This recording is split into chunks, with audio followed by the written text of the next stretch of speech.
আপনার বাড়ি মুন্সিগঞ্জ। নাম জিজ্ঞেস করেন আগে।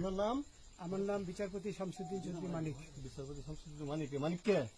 হাইকোর্টের যিনি কয়েকদিন আগে একটা উপস্থাপন করছো চ্যানেল আইছি সেই মানিক কে? চ্যানেল আইতে হ্যাঁ হ্যাঁ, সেই মানিক নাম হলো বিচারপতি মানিক, বাড়ি মুন্সিগঞ্জ। আপনার পিতার নাম?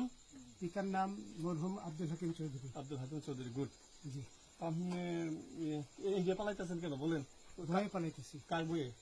আর প্রশাসনের ভয়ে। প্রশাসনের বইয়ে? ওই একটা মেয়ে যে বলছিলেন যে ইয়ের বাচ্চা, দীপ্তি চৌধুরী। ওইটা আমি খবর চাইছি। হ্যাঁ? আমি বলি আপনাকে, আমি এই যে দেখাচ্ছি, আমি হ্যাঁ। এই রোগী।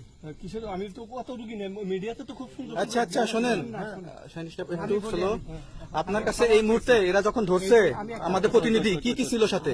আমার সাথে কি কি ছিল এটা বলেন। আমার সাথে ছিল ব্রিটিশ পাসপোর্ট, হ্যাঁ, বাংলা পাসপোর্ট, বাংলা পাসপোর্ট, টাকা টাকা, আর কটা ই কার্ড, ডেবিট কার্ড আর ই কার্ড, কি বলে? আমার ভিডিও করতেছ। আচ্ছা, কালকে যে টাকাগুলো ছিল, আজকে কোনো টাকা ছিল সাথে? আজকে ছিল না, আজকে যে কত 40 বাংলাগুলা। হ্যাঁ 40,000 টাকা আজকে আজকে হ্যাঁ আজকে যেটা কয় টাকা ছিল?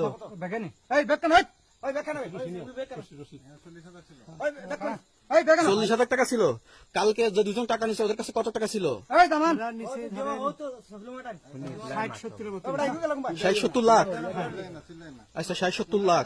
আচ্ছা ওরা নিয়ে গেছে, নিয়ে গেছে। ওরা নিয়ে গেছে। নৌকালাও সাথে নিয়ে নিছে? হ্যাঁ। নৌকালা এবং ওই লোক দুইজন সাথে একসাথে নিছে? না, ওই দুই ছোকরা নিয়েছে। রাজু, নৌকালা কেউ আছে? হ্যাঁ রাজু না, কেউ ছিল না। আচ্ছা 60-70 লাখ। হ্যাঁ, ওনাদের ফোন নাম্বার আছে আপনার কাছে? জানা দিছে? কিছু নাই, আমার ফোন নাম্বার সব নিয়ে গেছে। আমরা তো বিচারপতি কাউন্টার দিব না, সত্য কথাটা বলেন। আপনি কত টাকা কন্ট্যাক্টে আসছেন? আমি 15,000 টাকা ওদের বলছিলাম, ওইটা আমি দিছি, কিন্তু পরে এই দুই ছেলে আমারে মাইরা ধইরা সব টাকা নিয়ে গেছে। এই মাইকটা কোন জায়গায় মারছে ভাইয়া? বর্ডারে আনিয়ে মারছে না না, ভিতরে, তারের ভিতরে, ইন্ডিয়ার ভিতরে? ইন্ডিয়ার ভিতরে। আমরা তো ইয়ের নামে, আমাদের বাংলাদেশের অনেকের নামে আমরা অনেক অন্যায় করছেন, জুলুম করছেন, এটা সঠিক? আমি জুলুম করি নাই, আমি আপনি- বিচার করছি। আচ্ছা, এগুলো আইন আইন আইন প্রক্রিয়ায় চলবে, এগুলো আমরা কিছু কথা বলতে পারি না। চলেন ভাই, বিচারপতি হিসাবে রায় বরাদ্দ দিছি। আচ্ছা, বাকি যা জিজ্ঞাসা করার আমাদের ঊর্ধ্বতন জিজ্ঞাসা করবে, আমরা যাই এখন।